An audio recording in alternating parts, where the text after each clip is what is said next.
and welcome to the live launch of BOSCO, the Digital Marketing Prediction Index. I'm going to go through and talk you through why we've done it, who we are, and really give you a flavour of where we believe the future in digital marketing, media buying lies. So we shouldn't be any longer than 45 minutes an hour. We've got live Q&A, so if you want to put your questions into the box at the bottom, let us know which retailer you are. If you want us to do a live and test on your domain, see how you stack up against your peers, where does BOSCO think we should be spending your money versus where we think you might be spending your money now, feel to put yours into the Q&A. And we will attempt to do that live later on during the live demo. We are also live on Facebook across BOSCO and Modo25, and we will share the recording afterwards with you all. So thank you very much for coming. So what we're going to do is we'll get straight into it.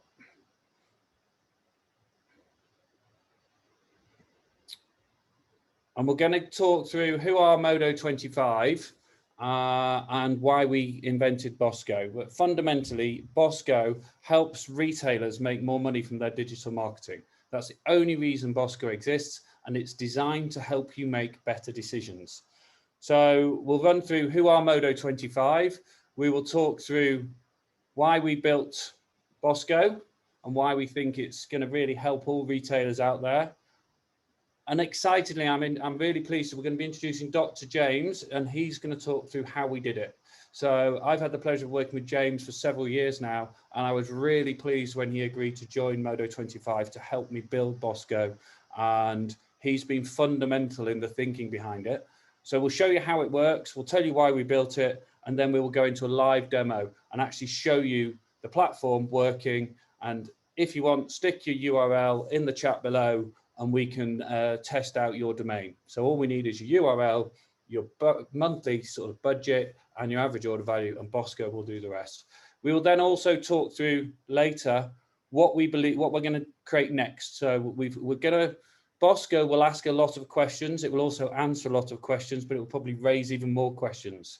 So how do we answer the next set of questions that BOSCO is going to raise? So we'll talk about what we're going to do next, and then we will answer questions as we go. So if you've got questions as we're on particular slides, ask them. We've got Abby and Abby fielding the questions, and they will tee them up so we can answer them live if it's appropriate.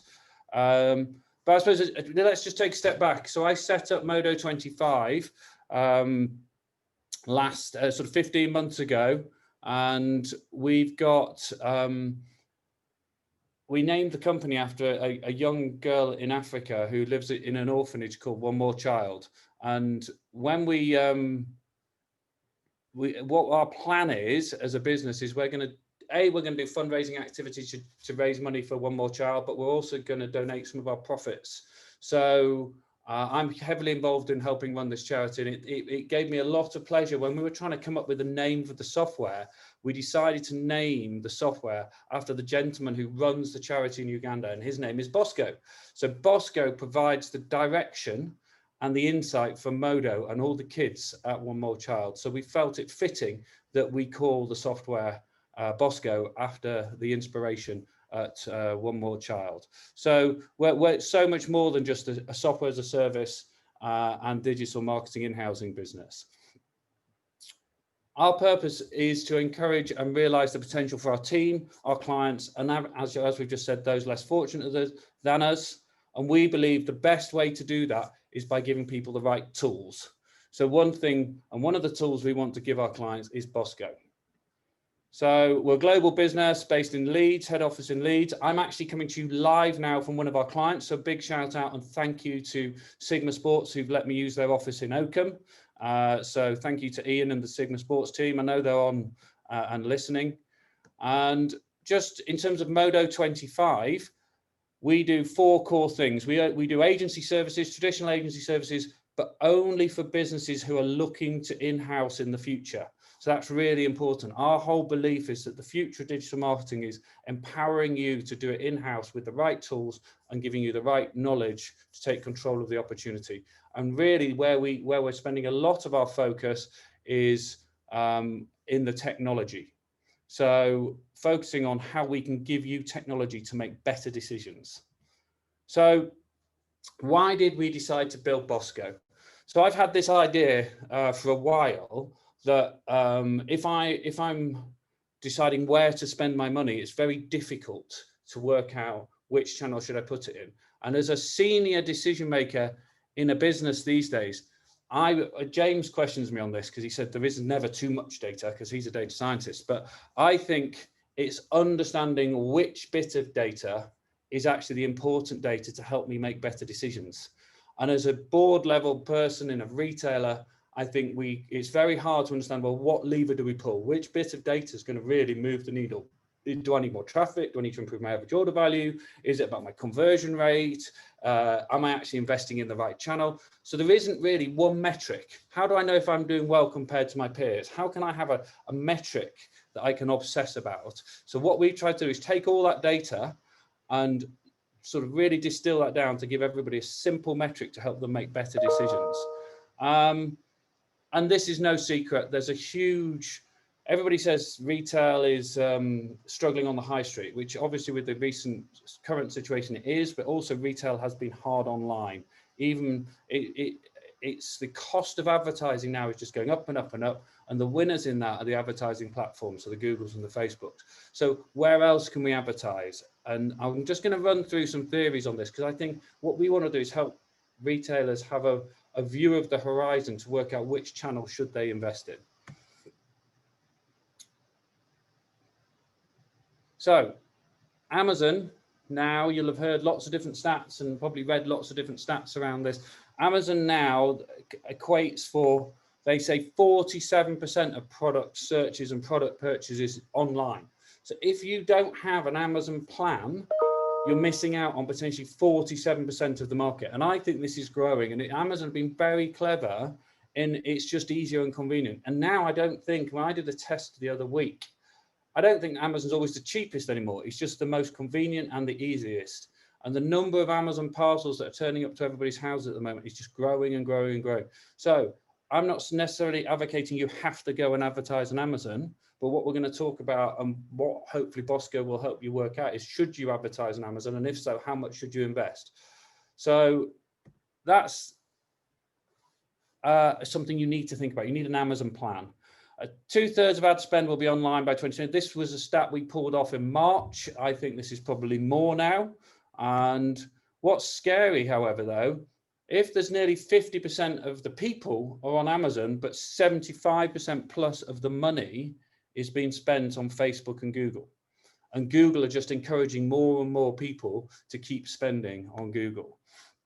And ultimately, 25% is ineffective and wasted. And I think people used to say 50% of my marketing money is wasted, but I just don't know which 50%. I think in digital though now we can work out which 25%, and it's our job with tools like BOSCO to help you work out where to spend your money most effectively. So ultimately, I think Google are one of the culprits. There's lots of cases in the news at the moment in America about Google. I think Google are doing a really impressive job. So years ago, they used to wine and dine the agency folk. And I've been fortunate enough to be in that situation where Google take you out, wine and dine you, so you encourage your clients to spend more on Google. What they're doing now is they're wine and dining the retailers, so yourselves, encouraging you to spend more on Google, and also to encourage you not to question the big invoices that come through. So I think one of the things in the boardroom is, does anybody feel comfortable questioning, well, is that good value for money? Does that £200,000 we spend with Google a month, is that good value for money? Because nobody really wants to be the person to ask that question, because of course it is. So ultimately, Google wants you to buy more clicks. That's often the conversation. If you've had the pleasure of going to Google, they'll say, oh, have you tried YouTube, or have you tried our new country planner? Google needs to drive its own growth, and it wants to encourage you to get better return on its ad spend. So that ultimately means you spend more. That will result in commoditization. And ultimately, we think if you start looking at the wrong metrics, you'll start creating the wrong behavior. what we think is going to help you better is how do you get the right customer for the lifetime value, and which channel is going to give you that incrementality over time. So these might be familiar conversations you've had within your business. So how do I increase profitability? Am I spending too much on one particular channel? How do I reduce reliance on a particular channel? So I think, how do we get ourselves off the Google Shopping or the Google AdWords drug? And where else should I be investing my money? Are we spending the right amount in each channel? Am I missing out on new channels? And how do we stay ahead of any new features? And then I suppose the actual practitioners, they want to know that they're ahead of their competitors. They want to be able to benchmark against the competitors on a monthly basis and understand. And in an ideal world, they'd like to build a forecast. Right? If I spend this, what is going to happen next? So is Google a safe bet, or is testing? Everybody used to always talk about a test budget. So is having a test budget a gamble? This is one of my favorite slides, thanks to the team at Future Present who helped us pull this together. But ultimately, it feels like a bit of a gamble for people. And when I was explaining to James, Dr. James, who's going to come on in a minute and talk to you about how we built BOSCO, he said, well, it's a bit like a slot machine. It's a bit like going into an arcade. So I'll let him explain that in a minute. But the question is we'd like to give you some certainty so that you're not gambling with your budget. But it's complicated. All of this is really complicated, and there's lots of hard maths. It's a bit like the Rubik's Cube. The more you start trying to answer the problem and fix the problem, the harder it actually gets. And ultimately, it has to start with data and technology. And we often talk about, everybody talks about, oh, we need lots and lots of data to help make better decisions. You also need to have the right technology. And I think one of the challenges everybody faces is not only is there too much data now and not knowing which bit of data to look at, there's also a lot of choices around technology. So what we're trying to do is not answer hundreds and hundreds of questions. What we're trying to do is answer two really simple questions: is where do I stack up against my competitors, and where should I spend my next pound? But in order to get the best out of the data and the technology, you need the right people. And I think that's often overlooked. So I'd like to introduce James, Dr. James, who's going to come on and talk us through how we built BOSCO. Hi, everyone. How are you? How you going, John? When you need a new slide, just do like the Prime Minister does and just go next slide. And I'll move on for you, okay? Of course. So I'll introduce myself a bit. So James McKeone, I have a PhD in Bayesian statistics. Had a lot of fun doing that in Queensland before I worked in a few different industries. I worked in banking for a bit in Sydney at Australia's largest bank, building risk models, and had a lot of fun there with, they brought together a team of a data scientist, a statistician, a sort of a physics guy who worked on the Higgs boson in CERN. And they just said, go and do data science. Like, we want you to open doors. And that was really crazy because we all spoke different languages in mathematics. So it sort of didn't go anywhere for 10 months, but when it did, it really clicked. After that, I moved to London, worked in a creative agency for a bit, and it was the same sort of story, but put in a team. And they said, I was the only data scientist in the history of the company. And they said, go and do data. It wasn't even science. It was go and do data for us and show us what that means. And I had a lot of fun there. And, worked on some really big clients, like one of the biggest airlines in Europe. I built the segmentation model for their loyalty club. And so I had a lot of experience in quite a few different areas. In the past year before I joined Modo, I worked on forecasting mobile phone forward prices. So the company I worked for, they had like $2 to $3 billion of used mobile phones that they wished to push through sort of secondary markets. And I was working out the forward price, so 6 to 12 months ahead, which was an absolute nightmare to try and forecast what, the iPhone 5, the iPhone 6, the iPhone 7 is worth sort of months and months down the line. And I met John when I worked at Summit, and John always had this great style of talking that just blew me away, how he could just sort of cut to the heart of a matter. And so saw John on LinkedIn and said, what's going on with this Moto 25 thing? What's this about? And one of the most surprising things was when someone comes to you with a data science project, often it's very light on the details. It's not very well formed, but John started the conversation with this really simple question. It's probably on the next slide. John, I think it is the next one. If you could switch over one slide, please. Maybe the next one, and we'll come back to that one. We just have to go through the animation. So one of the first things John said to me was, where do I invest my, I want to know, as an advertiser, if we're working in paid media, where does that next pound go, or where does that next dollar get invested? And that's like fundamentally a really interesting problem in data science. Like it's a really well-formed problem, because it has we know the cause of that investment. We can sort of almost immediately see the effect of it, within a good a month or so. We've got the answer. We can reassess. So if we go back to the slide before, John, the slot machine, this is like the cutting edge of data science in 2020 is this thing called reinforcement learning. And it really is a prime case for that. It's a really good example where, where this stuff started, reinforcement learning, was with, you've got weighted slot machines. So you go into the casino and you put a pound in one, and you press the flashy lights, it comes up, you lose your money. And then you might try a different machine. You might have 10 of these machines. And those machines, of course, represent the advertising channels. And over time, you might learn that, the Google machine deserves an extra pound now and then, and it will pay back a bit more. And you learn to weight your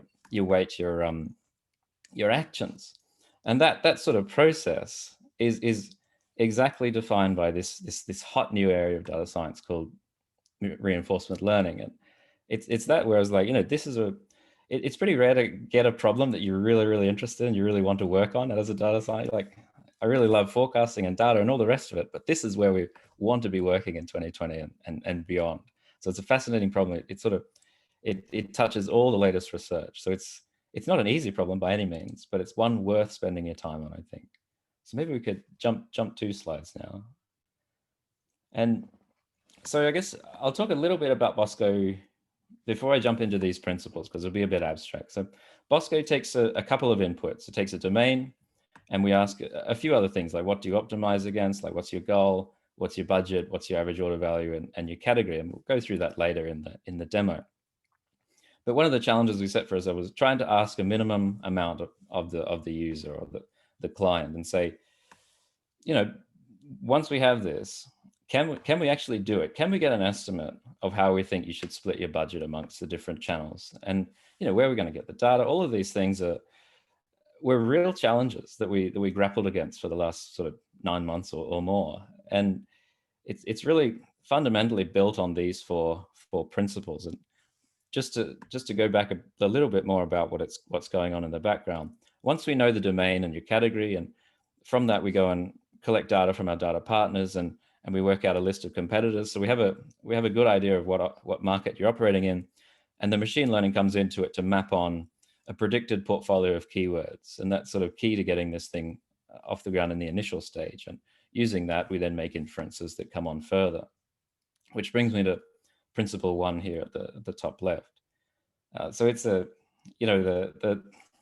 historic view of statistics is, say, one observation is not enough to do any statistics with. I need at least 2 so I can work out a variance. And that's been the thinking for, since the sort of 1500s, maybe later than that, until this thing came along called Bayesian statistics. And, the example I go through with this one is to say, I have a young son, he's 16, 17 months old now. And, you ask yourself the question, is he going to be taller than me when he grows up?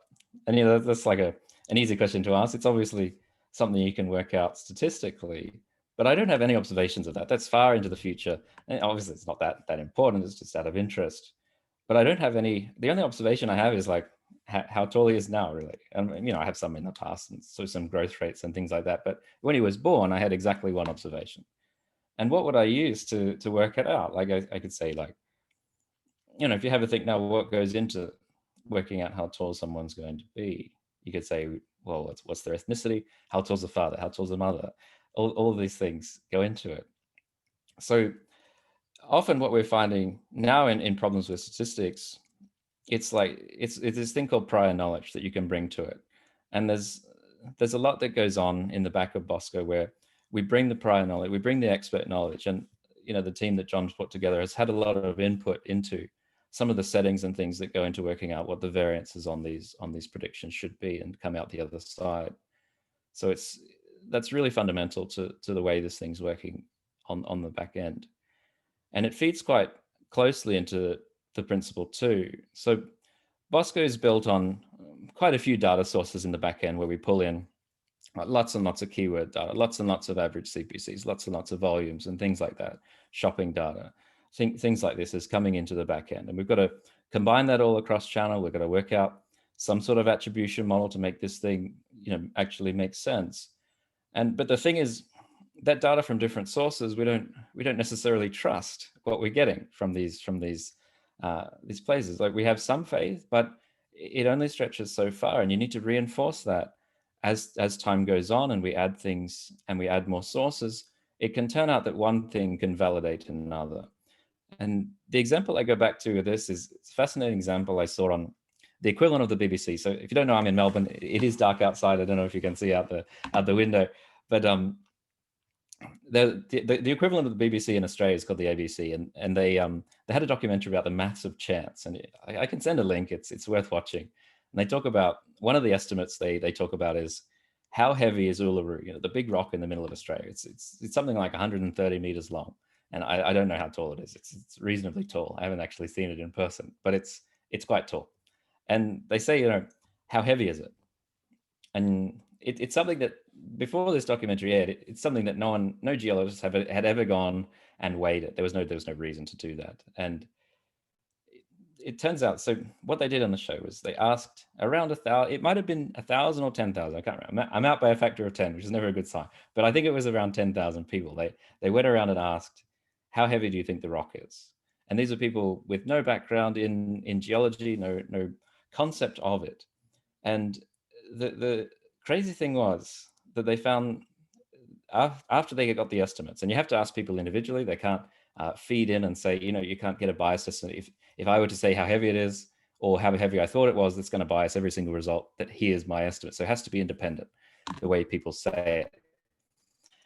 And what they did, they went out and got a geologist to get a satellite, measure the weight of this thing, and then compare that to the estimates from the people that they surveyed. And it was the estimate, the true value is like 1.4 billion tons. And the estimate was within 10% of that true value. So this is like you've crowdsourced a question that nobody knows the answer to, and no layperson would ever have any input. But the thinking behind the way that kind of problem works, this sort of crowdfunding sort of estimator, is that the guesses on the low side are balanced out by the ones on the higher side, and it's a funny phenomena that you see. So this principle is also fundamental to the way BOSCO works without any user input data, besides the sort of rudimentary, domain category things that go into it. This idea that we can combine data sources from a number of places and use them to validate each other, use them to understand the variance in a certain metric or estimator that we're considering is fundamental to the way that BOSCO is working in the back end. So which brings me to principle 3, and that does tie in with 1 and 2, where because we're working in this Bayesian world where every parameter, there's not some true value to know and find out. That's the classical view of statistics. The Bayesian view is everything is observed with uncertainty, and we're not searching for some true parameter. It's like you've told me an estimate, that estimate has a variance, and that's how everything goes into this algorithm.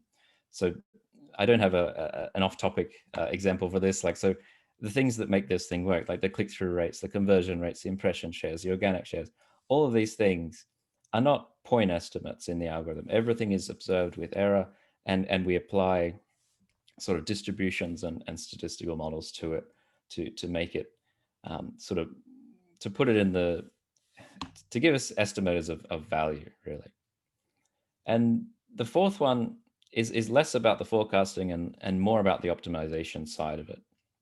And that's the fact that this paradigm of reinforcement learning is a fascinating way to optimize, in that you learn from the failures as much as you learn from the successes. So if our optimizer does really well, great. It estimates the budget well next month.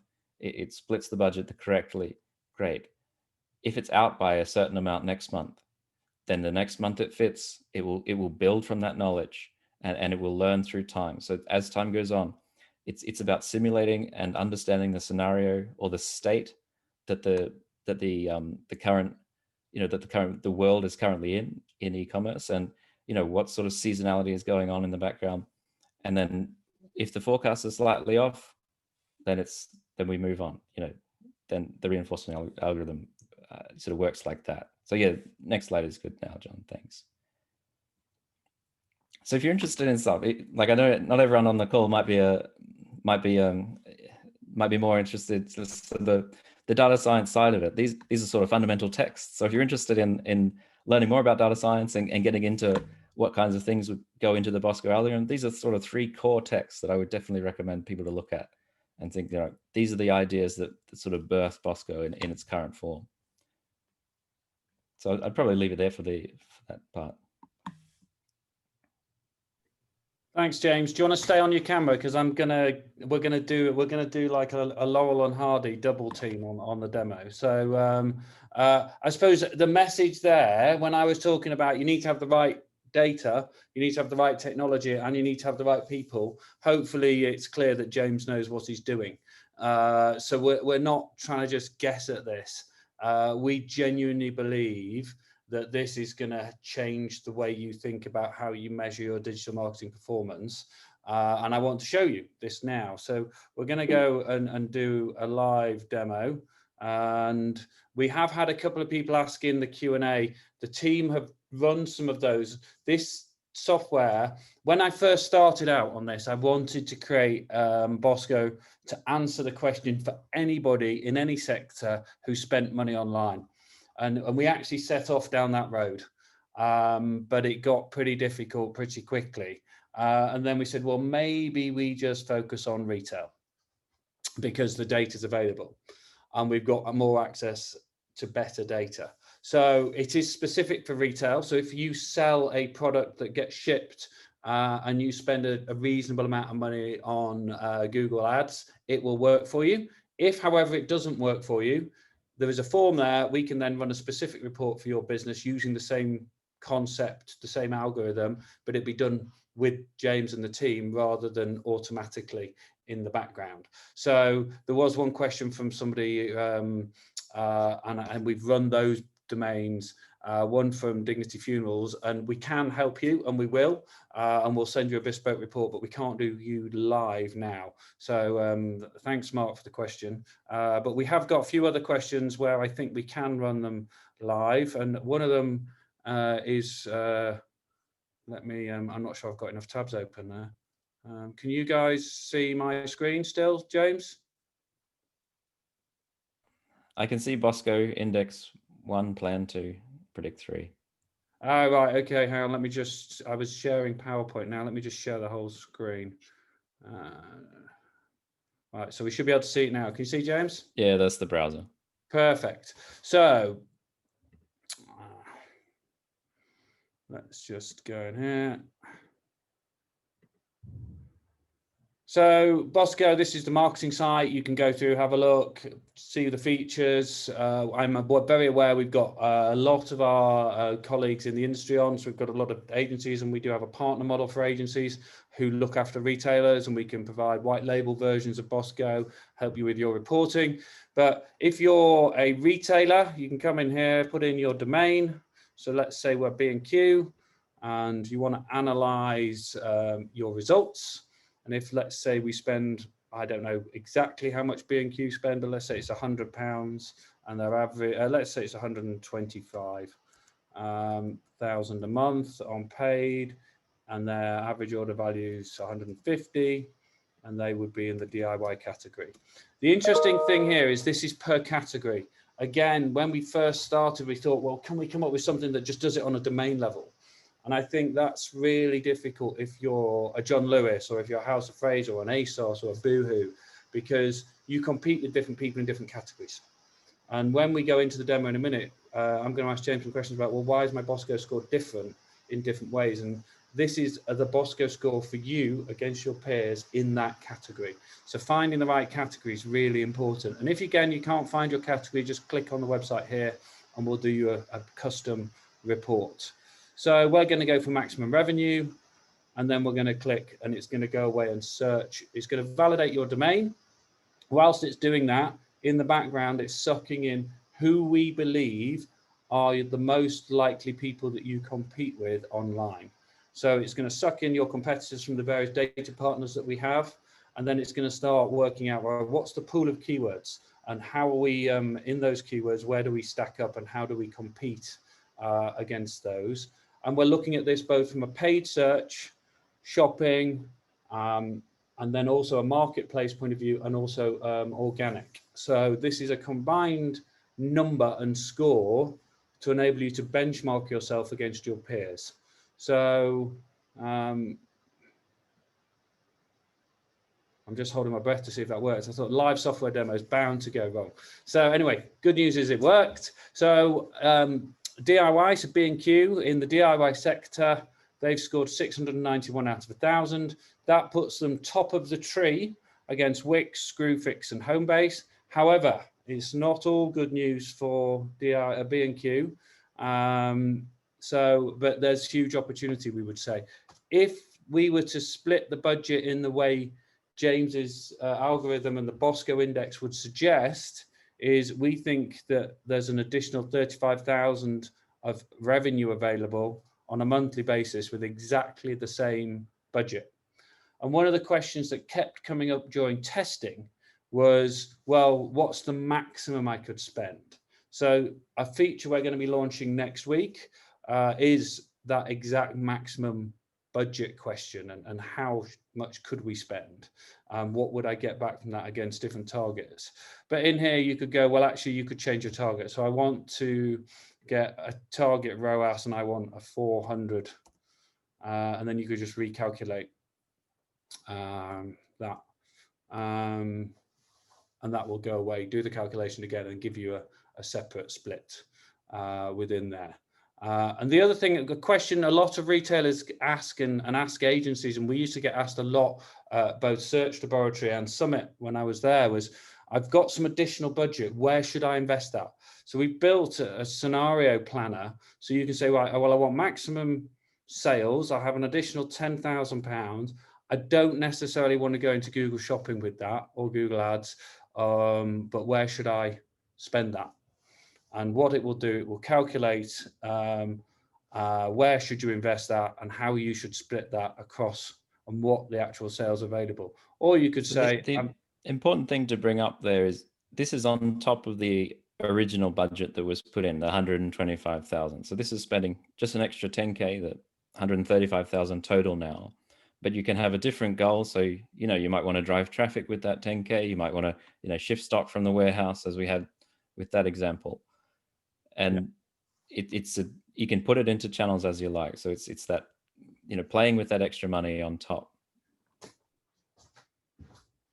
I'm just making sure I've got enough power. My cable seems to have fallen out with my new stand-up desk. So, and the other question we used to get asked a lot during testing was, well, I've run it 2 or 3 different ways, and my BOSCO score is different when I put in my competitors' information and sort of guess their budget. Why is that, James? So so this is like, if you run the algorithm for your domain, and then you notice the BOSCO scores, and then you run it again for your competitors' domains, there's nothing that stops you from doing that right now. Of course, you've got to guess what their budget is, unless you have some insider knowledge. But it will likely be a different top level score than you'll see. Like if you looked at that, I can't actually read. Is it Wickens on the bottom left? Wix, Screwfix, and Homebase.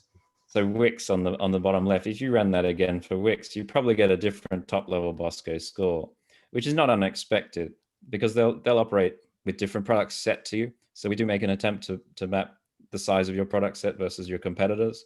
And not only that, they operate with different competitors to you. So they might be a small player and you might be a big player, or vice versa. So their close competitors are likely to be quite different to your close competitors, and they don't see themselves and you don't see yourselves on exactly the same playing field, but you are in the same realm. So you'll see different top level scores. So I'd encourage interpretation of the BOSCO index. It's within your domain, that's how you are performing, and your competitors are performing in that same judged against the same yardstick within your competitor mix. So they're comparable at a category level. So if we ran, this is something we might look at in the future, doing some industry reporting, saying if we ran BOSCO for all the domains in a certain category, we could then look at the top level BOSCO scores and say how they compare at that level. But at the moment, yeah, this is the way to compare your competitors. And what we will do, and we will give this free forever to anybody who registers, is we will give you an update on a monthly basis of your score versus your chosen 3 competitors in your inbox. So it gives you a number to measure you. It's a fair yardstick that everybody's being measured against in your particular categories. But again, if you're a multi-category retailer, you could all register and have different heads of trading or different heads of merchandising have access to BOSCO so they can see their score for their category. Going forward, if you did then, so the BOSCO score will remain free forever. If you want to sign up now, everybody who signs up after this call gets access to a 30-day free demo for the trial account, and you have access to the opportunity available. So where should I invest my budget calculator, the scenario planner, but also in here you have access to the how you should, this PPC detail. So there's more information around PPC. And again, if you wanted to go in and really split your channels out and get more accurate with our algorithm, you go, well, actually, I don't want the industry standards. I actually want to put in my own actual budgets per channel, my own actual click-through rates, conversion rates, and you can go in and really tailor this and use it to help you plan where you should be spending your money. Using the BOSCO algorithm. Again, you can go in here and change your targets and run multiple scenarios in the scenario simulator, and it will save these for you once you've created a logged in account, and then you can share them with your team. So you could share this particular scenario and particular report with your team or your agency and say, well, what do you make of this? So the BOSCO index will stay free forever. It's then going to be £49 if you want to have a monthly license after that to have access to this. But I think the real opportunity, and so a lot of people have been asking, well, why haven't you got Facebook data in here? And why can't we have Facebook? We do intend to find a reliable source of Facebook data. I think those retailers on the call know matching up data and matching up channels for anything is really difficult. And I think this whole process comes to life when you actually connect your data.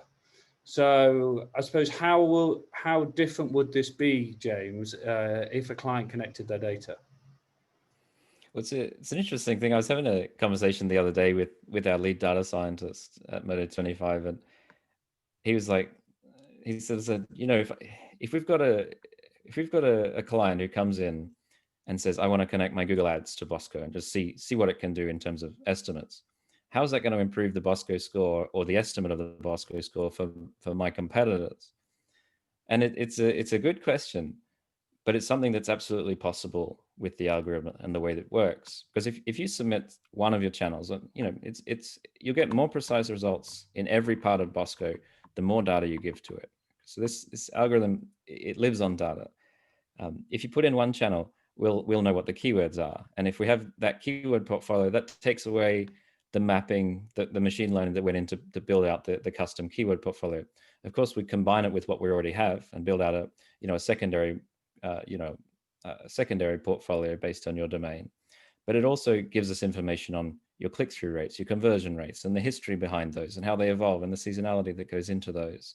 So not only will the opportunity splits be better, but we'll also understand how your competitors operate. So if they operate in the same space as you are, and we have metrics and things to tell us how similar they are to you, then we'll be able to use all of the information from your domain to give you a better score on your competitors as well. So basically every part of the algorithm benefits, even if you just add one channel. It's better if you add more, of course.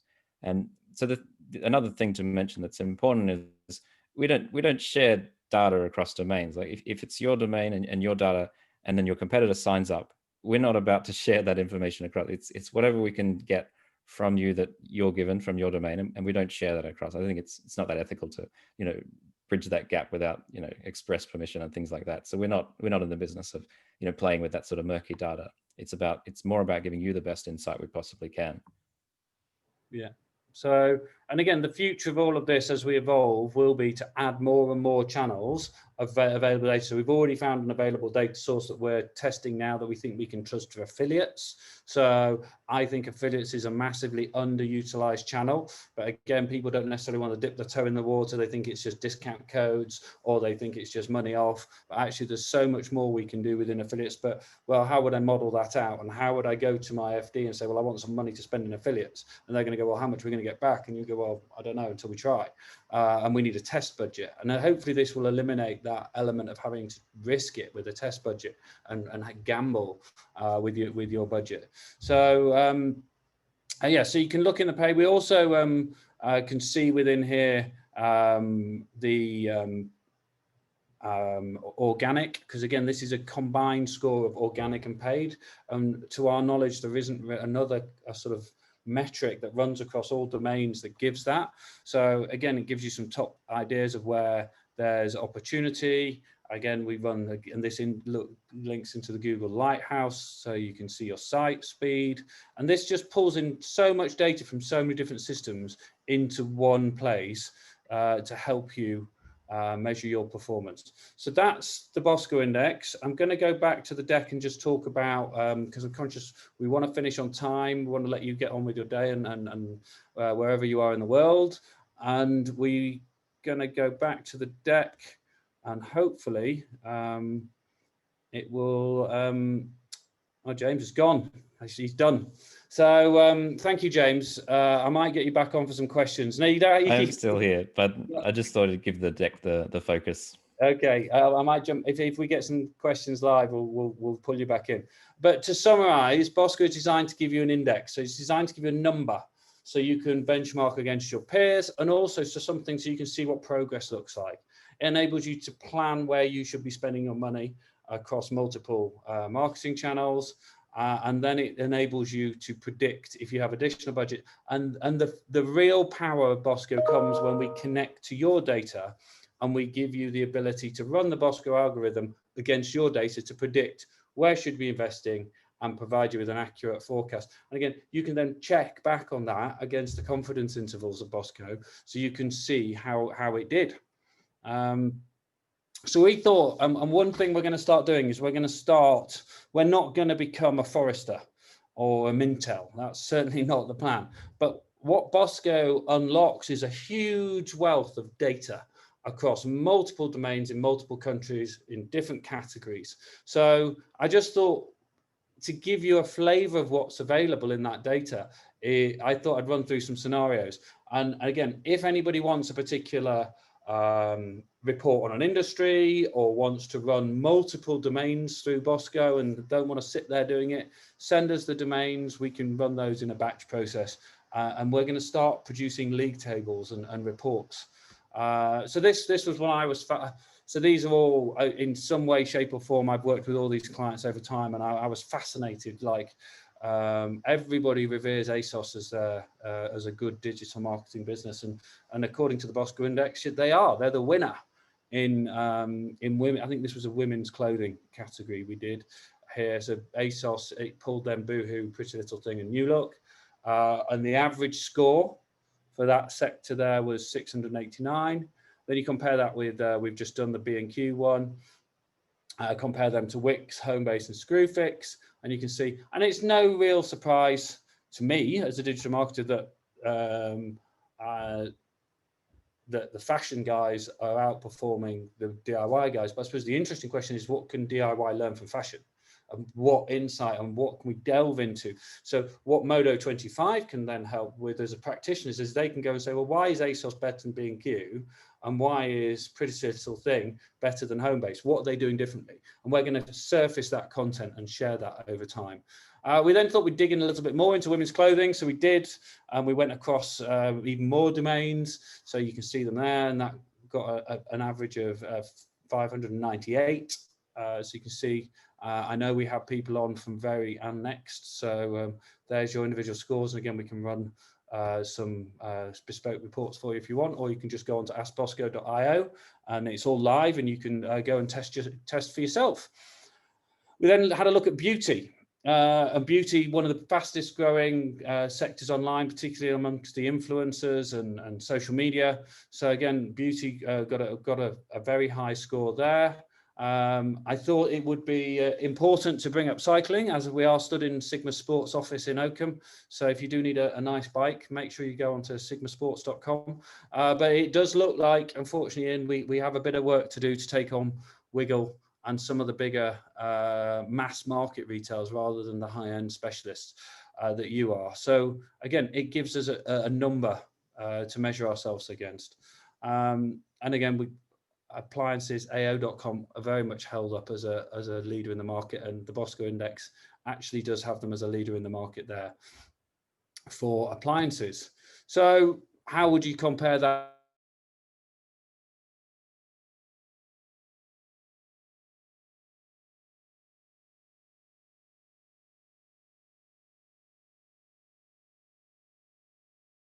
What was interesting is the top got higher, but overall there was a much need for improvement across the sector there. So we also have all this for America. So here's cameras. We've done work with the BHP photo guys before. And again, if Newegg may not see them as competitors, but in the camera sector, they are absolutely competitors. And so yes, sporting goods and some work we've done with Adidas before. And again, you would no surprise to see Nike and some of the big brands at the top there. And again, same with furniture.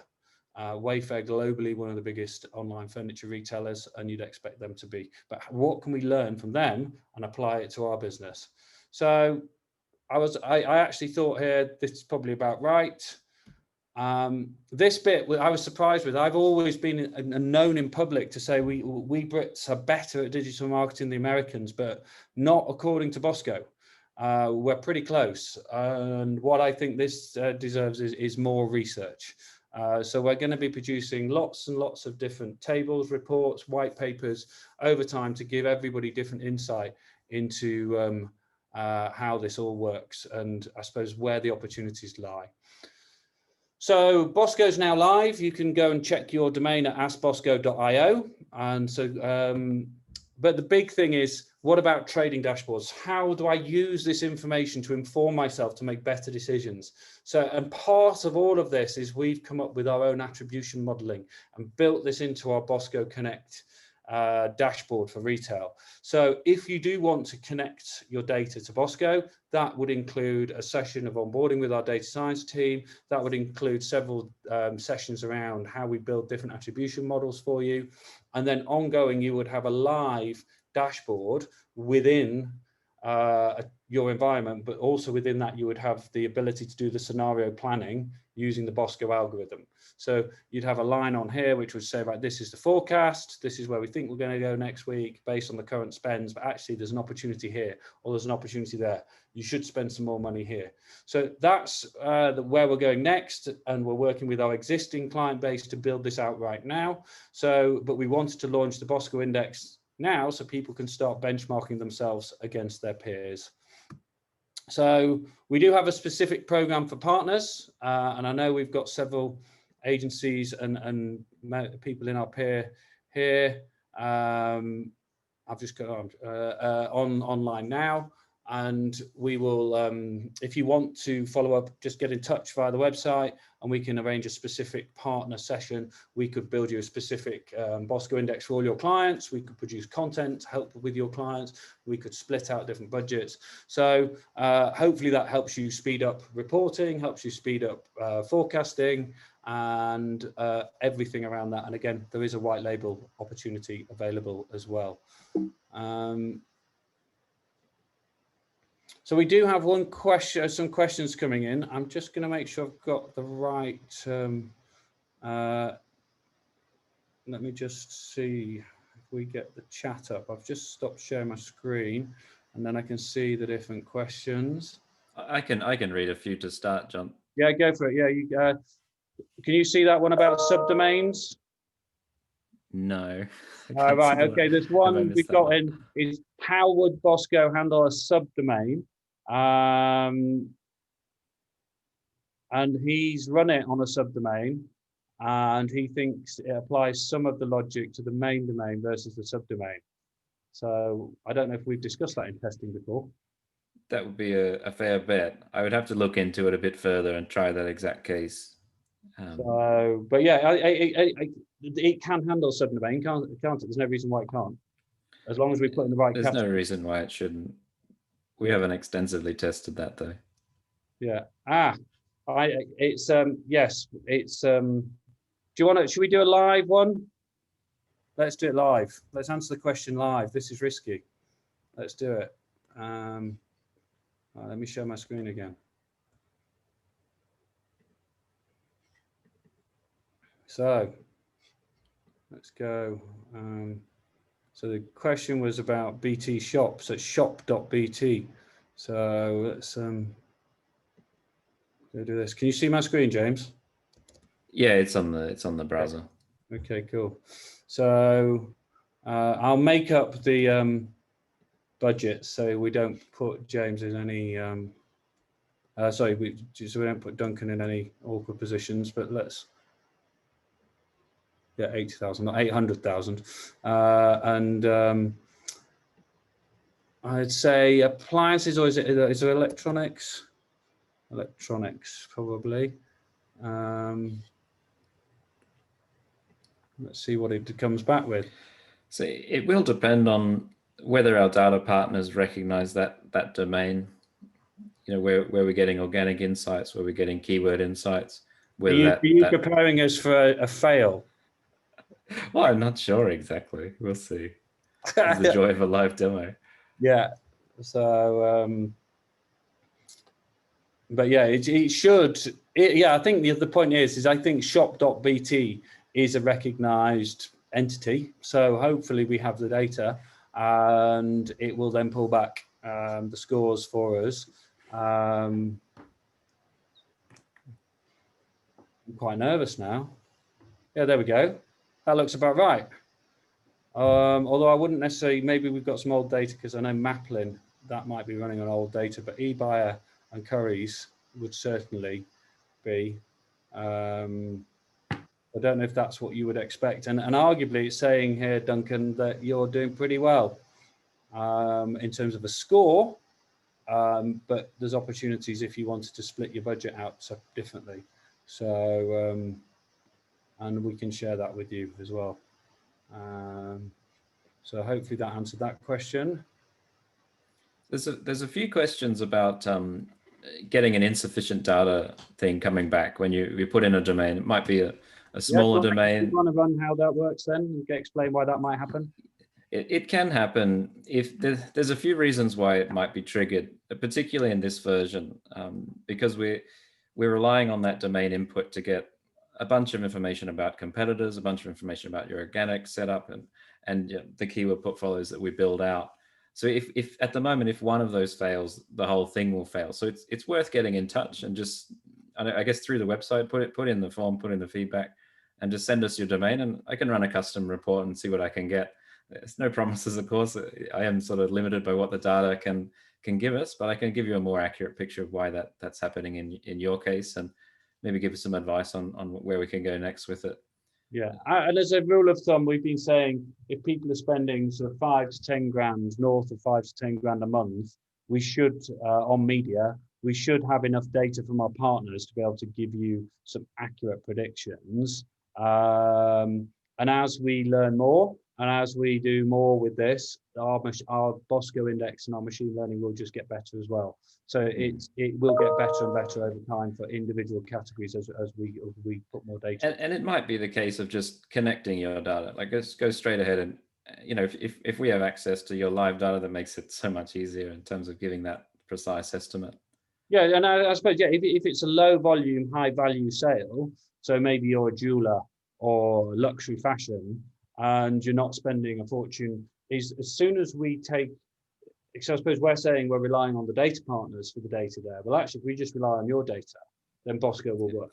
It makes it easier. Yeah, it makes it a hell of a lot easier. But I suppose what we were trying to do is create a tool that was access to everybody, that they could get a huge amount of insight and information from just putting in their domain their budget and their average order value. Right, we're coming up to the close. Anything else we want to say, James? Just very quickly on Isabel's question about, does it work if I don't currently advertise on Google? And I think that's a really fascinating, this is one of the only tools that can tell you what your opportunity is in a certain category if you don't have a budget yet. You can put in a nominal budget, you can put in a nominal spend, but we'll still give a recommend on how to split based on your category. You might find, maybe run it for one of your competitors or who you see yourself running against. And that's a good way to work out what your spend should be. So I would definitely start there if you don't currently have a Google Ads budget. This is one of the only tools that will do that for you. If you're a startup or a new domain, you could see Exactly. how much should I be spending in order to compete. Target who you want to be. Good question. So I hope that's helpful, Isabel. Give them a shout out. That's You Underwear. Go buy some pants from You Underwear. So we're going to wrap up now. If anybody does have questions, fire them into the live chat on askbosco.io. If you want to sign up free forever, just go onto the website, put in your email address, and you can have a free account with askbosco.io free forever. Thank you very much for your time. We will share a video of this afterwards and a copy of the deck. And we're going to be launching a series of webinars in the future about why do we think these people score more than these people and what's the data telling us. And then more, I suppose, practically, what are our practitioners in the digital marketing side from Modo 25 telling us, and what are the tactics you can then employ and deploy to improve your score and improve your BOSCO index. So thank you very much for your time. And let me just finish. So it's free forever. So just go on there and thank you very much.